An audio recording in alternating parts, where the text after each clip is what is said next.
Dalam nama Tuhan Yesus kami berdoa, amin. Shalom, selamat pagi, selamat bertemu kembali Bapak Ibu dalam Menara Doa Pagi. Hari ini saya akan membawa tema komunikasi dengan kerendahan hati. Sangat penting kita berkomunikasi dengan kerendahan hati. Sering sekali persoalannya kita tidak mengkomunikasikannya dengan kerendahan hati. Sehingga luka makin dalam, terkecewakan, menyakiti. Firman Allah, Amsal 15 ayat yang pertama. Amsal 15 ayat pertama dikatakan, jawaban yang lemah lembut meredakan kegeraman, tetapi perkataan yang pedas membangkitkan marah. Kira-kira Bapak Ibu tulis dalam kolom, apakah Bapak Ibu berbicara lemah lembut atau pedas? Coba tulis dalam kolom. Saya ingin tahu keluarga-keluargaku yang suka mengikuti Menara Doa Pagi ini, Sarangeo, saya ingin mengenal apa adanya, jujur di kolom YouTube. Saudara tulis, apakah saudara termasuk golongan yang lemah lembut atau pedas? Udah tulis ya, saya tunggu Bapak Ibu bisa menuliskannya. Dan lihat, anggota keluargamu lemah lembut atau pedas? Ayah, ibu, anak-anak. Kira-kira lebih banyak mana? Coba tulis dalam kolom. Anggota keluarga lebih banyak mana? Anggota keluargaku banyak lembut. Anggota keluargaku lemah lembut semua. Anggota keluargaku pedas semuanya. Sebagian ada yang pedas. Ya, pedas itu artinya kasar, melukai, menyakiti, menyerang, menyalahkan, intimidasi. Nah, sejenis itulah pedas. Nah, saudara yang saya kasihi, kalau ternyata Bapak tulis di situ adalah lemah lembut, ayat Amsal 15 ayat 1 dikatakan, maka kalau Bapak lemah lembut, maka meredakan kegeraman istri. Jadi Bapak bisa meredakan kegeraman istri, meredakan kemarahan anak-anak, meredakan kemarahan istri, meredakan kemarahan orang lain, meredakan kemarahan pimpinan. Kalau kita bicara lemah lembut, lemah lembut di sini bicara sikap hati ya, bukan nada suara yang paling utama, walaupun itu penting ya, tetapi yang paling utama sikap hati, karena orang Batak ini hatinya katanya lembut tapi suaranya kuat, tetapi bisa juga volume suara memang agak besar, tetapi sikap hati yang rendah hati, volume yang suara besar itu bisa kita rasakan dia tidak menyakiti. Karena hatinya memang rendah hati. Hatinya memang lemah lembut, menyampaikannya dengan benar. Jadi bukan harus tiba-tiba orang Batak jadi ke orang Sunda. Nggak bisa, atau orang Sunda jadi ke orang Batak, tidak bisa. Mungkin itu budaya ya, lingkungan mempengaruhi pola kita berbicara, intonasi kita bicara itu dipengaruhi oleh lingkungan, budaya. Nah, saudara yang saya kasihi, nah kalau Bapak Ibu bicara dengan pedas, maka apa yang terjadi? Membangkitkan marah. Coba seorang istri ngomongnya pedas. Kira-kira suami marahnya makin naik atau makin turun? Makin naik. Suara istri makin pedas. Suami yang gak marah pun jadi marah, membangkitkan marah dikatakan di sini. Orang yang tidak marah pun terpancing untuk marah. Ya syukur-syukurnya ada orang dewasa, rohani karakternya, dia tidak terpancing. Tapi secara umum perkataan pedas membangkitkan amarah. Maka lihat di pasaran, di terminal, di tempat-tempat orang-orang di luar sana, banyak perkataan pedas, langsung marah, mukul, berantem, bisa bunuh-bunuhan. Kenapa? Karena perkataan pedas membangkitkan marah. Perkataan lemah lembut meredakan kegeraman. Nah, di sini kita diajari Tuhan. Coba kita belajar dimulai dari hati yang rendah hati. Katakanlah mungkin saya ke orang Batak ya. Saya juga harus belajar intonasi dan volume yang pas. Walaupun saya orang Batak, lahirnya di Siantar, besarnya di Medan. Secara umum kami orang Medan, orang Siantar itu memang berteriak-teriak, suaranya kuat-kuat. Nah, tetapi di sini bukan bicara volume suara yang paling utama, tapi intonasinya itu akan dirasakan lewat sikap hati. Apa yang keluar dari mulut adalah keluar dari hati. Jadi hati kita dulu beres, hati kita tidak benci, tidak marah, tidak geram, tidak dendam, tidak kepahitan, tidak iri, tidak dengki. Kalau hati kita bersih, percayalah dengan tuntunan Roh Kudus, kita punya hati rendah hati, kita bisa bicara lemah lembut. Ya mungkin volume suaranya nggak sama lemah lembut Batak dengan orang Sunda katakan atau Jawa, tapi sikap hati kita itu bisa menjadi berkat bagi orang. Suara kita itu tidak melukai orang, kata-kata kita tidak melukai orang, kata-kata kita membangun, menguatkan, mendatangkan kasih karunia. Saya tetap belajar bagaimana volume yang semestinya. Walaupun itu bagi kami orang-orang Batak untuk Sumatera Utara berjuang ya. Tidak mudah untuk membuat volume suara itu lebih pelan, lebih soft. Tapi bisa kalau kita mau belajar untuk kebaikan. Nah, saudara yang saya kasihi, bahwa banyak konflik sebenarnya tidak dimulai dari masalah besar, tetapi dari cara seseorang merespon emosi. Ketika seseorang merasa terluka, biasanya muncul 3 reaksi. Pertama, menyerang. Kalau saya terluka, maka muncul sikap mau menyerang, membela diri yang kedua, atau diam, menghukum, silent. Orang yang merasa defensif, orang yang merasa terserang, maka dia bisa sebaliknya menyerang. Kalau saya terserang, bisa menyerang. Kalau saya terserang, bisa membela diri. Atau bisa jadi diam untuk menghukum. Saudara, makanya orang-orang silent itu kan sebenarnya tindakan tersakitin. Dia diserang, dia defensif, maka dia melawan dengan menghukum, mendiamkan orang. Mendiamkan orang itu sakit loh. Kalau seorang istri mendiamkan suaminya 3 hari, wah itu sakitnya bukan main. Kalau istriku diam 1 hari aja, aku pasti udah lebih terpikir apa yang terjadi. Apalagi sempat 3 hari, wah lebih stres. Ada loh seorang istri cerita ke saya, didiami oleh suaminya 9 bulan. Maka dia berteriak dan berkata ke saya sangat stres. Saya sangat stres. Bahkan depresi. Sampai pergi berobat ke psikiater. Kenapa? Karena stres, depresi didiamkan oleh pasangan, didiamkan oleh suami. Sebaliknya juga ada yang saya tahu, istrinya mendiamkan suaminya. Ada yang saya tahu juga anak mendiamkan orang tuanya. Ada juga yang saya tahu orang tua mendiamkan anak-anaknya. Jadi mendiamkan orang itu adalah tindakan menghukum orang lain. Karena dia terluka, dia terserang. Jadi mau dihukumnya orang lain dengan mendiamkan. Lain ya, berdiam diri untuk introspeksi, berdiam diri untuk merenung, berdiam diri untuk hening berdoa, evaluasi hidup, itu lain. Ini memang mendiamkan untuk menghukum, untuk sebaliknya menyerang. Tapi tindakan menyerangnya dia mendiamkan. Karena ada orang menyerang dengan melawan dengan bully, dengan kasar. Nah, aktif dia menyerang. Ini dia pasif kelihatannya, tapi itu lebih aktif. Mendiamkan itu lebih menyakitkan. Menyakitkan kepada orang. Ya, saudara kalau didiamkan oleh pasangan, sakitnya bukan main. Itu sangat beracun sekali. Nah saudara, komunikasi, faktor yang mempengaruhi komunikasi. Pertama, persepsi yang salah. Sering sekali kita belum selesai orang bicara, kita sudah interupsi, sehingga gagal paham, tidak tepat apa sebenarnya akar masalah. Saya pernah bertengkar dengan istri, saya ngomong, istri saya bilang, oh, enggak begitu ceritanya. Saya merasa istri saya salah mengerti, salah persepsi. Dia mulai marah, dan dia menceritakan versi dia, saya juga mulai marah, menyerang, oh bukan begitu ceritanya. Saya ceritakan lagi, dia lawan lagi, bukan begitu ceritanya. Begitulah kami saling menyerang.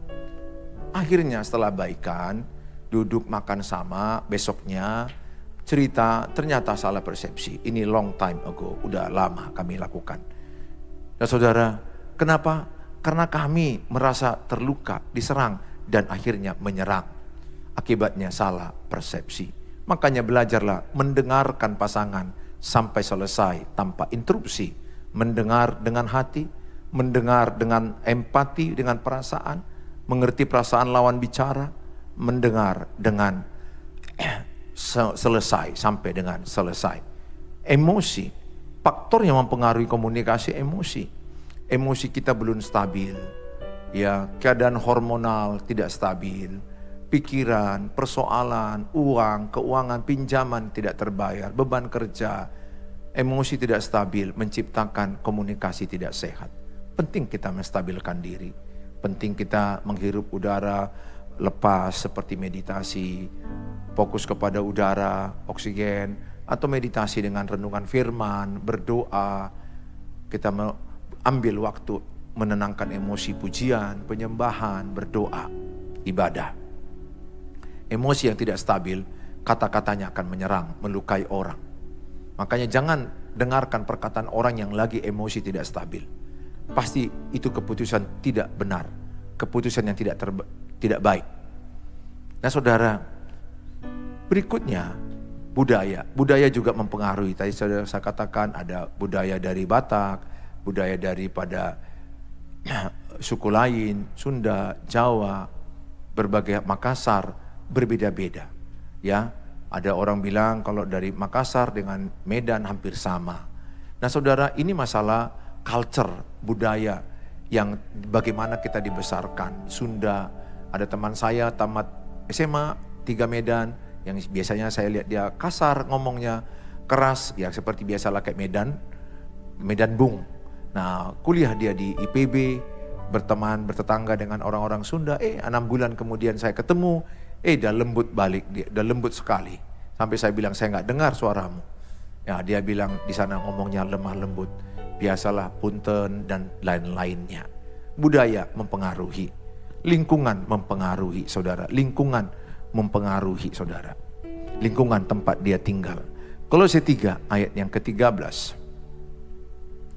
Kolose 3 ayat 13 dikatakan, sabarlah kamu seorang terhadap yang lain dan ampunilah seorang akan yang lain. Dalam relasi yang dekat, konflik pasti terjadi. Tetapi relasi yang sehat bukan relasi tanpa konflik. Konflik pasti terjadi. Mau sedekat apa saudara? Sahabat seperti apa? Ingat, semakin engkau dekat dengan seseorang, katakan itu bestimu, sahabat dekatmu, atau pasangan suami istri, anak-anak berabang adik, anak-anak dengan orang tua, kedekatan itu berpotensi menimbulkan konflik. Jadi hubungan bukan berarti tidak ada konflik. Tapi kalau ada konflik, kita bicarakan dengan rendah hati. Kita mendengar orang dengan empati, mendengar sampai selesai tanpa interupsi, tanpa memotong-motong. Percayalah, tidak ada masalah pasutri yang tidak bisa diselesaikan kalau suami istri bicara baik-baik, bicara dengan jujur, bicara dengan perasaan, bicara dengan rendah hati, apalagi berdoa dengan rendah hati. Percayalah, masalah keuangan yang berat, masalah anak-anak yang jahat, masalah hubungan dengan ipar, mertua yang tidak baik. Tapi yang sering saya jumpai, udah keadaan susah keuangan, udah miskin keuangan, tapi bertengkar suami istri. Dalam hatiku dan aku bilang ke mereka, hidup kalian semakin parah ke depan. Kenapa? Karena keluarga yang rukun damai itulah yang diberkati Tuhan. Keluarga yang bersatu itulah yang diberkati Tuhan.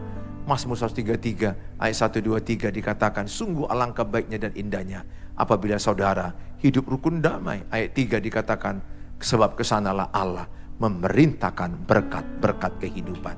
Saudara, berjuang menciptakan kerukunan, kedamaian. Dengan cara apa? Berkomunikasi dengan rendah hati. Buang kesombongan. Yakobus 3 ayat yang ke-16. Bahwa iri hati dan mementingkan diri sendiri adalah akar segala kejahatan. Amsal 13 ayat 10 dikatakan. Amsal 13 ayat 10. Keangkuhan adalah awal pertengkaran. Jadi keangkuhan hanya menimbulkan pertengkaran. Tetapi mereka yang mendengarkan nasihat mempunyai hikmat. Itu kata Amsal 13 ayat 10. Sering kita merasa diri benar. Kita egois, kita merasa diri yang benar, pasangan kita yang salah. Dan akibatnya kita menyerang pasangan.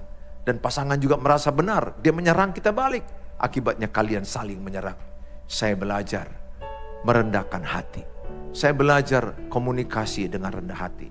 Matius 11 ayat yang ke-29. Matius 11 ayat 29 berkata, belajarlah kepadaku, pikul lakuk yang kupasang dan belajarlah padaku, karena aku lemah lembut dan rendah hati, dan jiwamu akan mendapat ketenangan. Orang yang rendah hati akan tenang. Berkomunikasilah dengan rendah hati. Hadapilah masalahmu dengan rendah hati. Hadapilah sakit penyakit dengan rendah hati. Hadapilah hidup ini, jalanilah dengan rendah hati. Berkomunikasi dengan rendah hati, menolong pernikahan saya. Saya biarkan istri saya senang. Istri saya ngomong sampai setengah jam, 1 jam, tanpa saya potong. Saya dengarkan dengan hati, dengan fokus, dengan serius. Saya dengarkan dengan empati, mengerti perasaannya. Saya belajar, saya tidak sempurna. Tapi kalau Bapak Ibu lakukan ini, mendengar dengan hati, mendengar dengan rendah hati, masalahmu akan selesai. Jadi sebenarnya bukan masalahnya yang besar, tapi kita yang reaktif. Kita tidak meresponi masalah dengan benar. Kita reaktif, langsung mau menyerang, mau membela. Padahal kita nggak tahu persis apa masalahnya. Sekala salahnya orang pun kepada kita. Kalau kita hadapi dengan rendah hati, semua akan jadi kebaikan. Sering masalah kita hadapi dengan kesombongan, arogan. Lihat orang memukul masuk penjara. Pejabat memukul masuk penjara. Kenapa? Dia mempraktekkan kesombongan dalam pekerjaannya, dalam kehidupannya. Jadilah pemimpin rendah hati. Jadilah pribadi yang rendah hati. Hadapi masalah dengan rendah hati. Kalau rendah hati ciri-cirinya apa? Engkau akan respon. Akan tenang responmu. Tidak reaktif, tidak menyerang. Hadapi, jalani. Jadi pribadi yang rendah hati. Seperti Yesus rendah hati, lemah lembut. Maka kita akan tenang. Saudara, bicarakan baik-baik. Sampaikan link ini kepada banyak orang. Supaya mereka yang menikah itu jangan bertengkar lagi.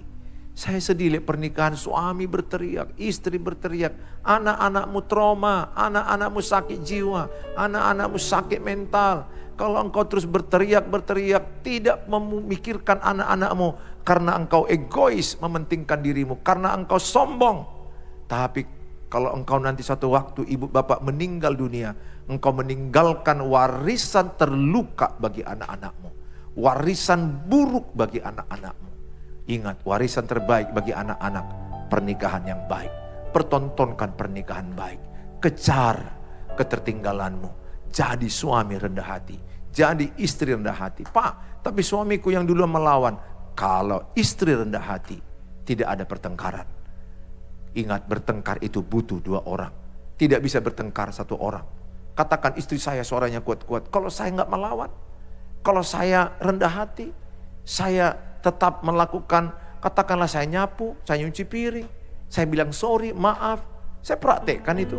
Istri saya cepat menurun emosinya.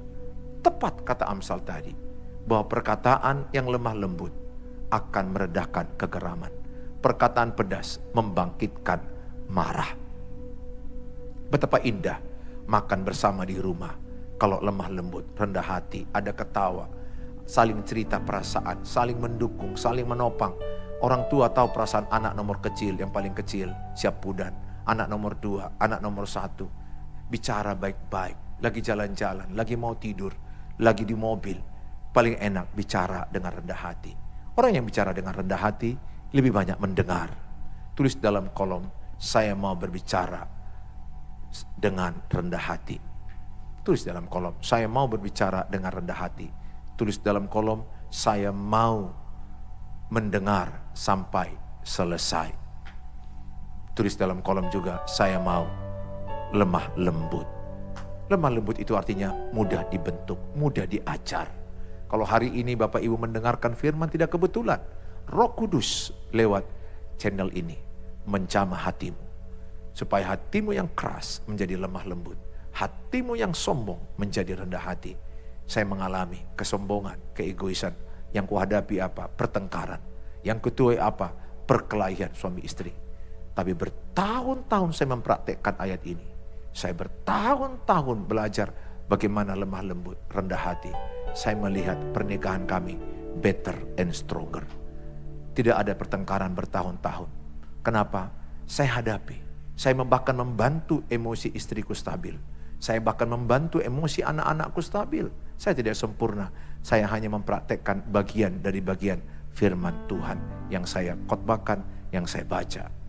Saya rindu supaya setiap saudara jadilah berkomunikasi dengan rendah hati, mendengarkan, banyak mendengarkan.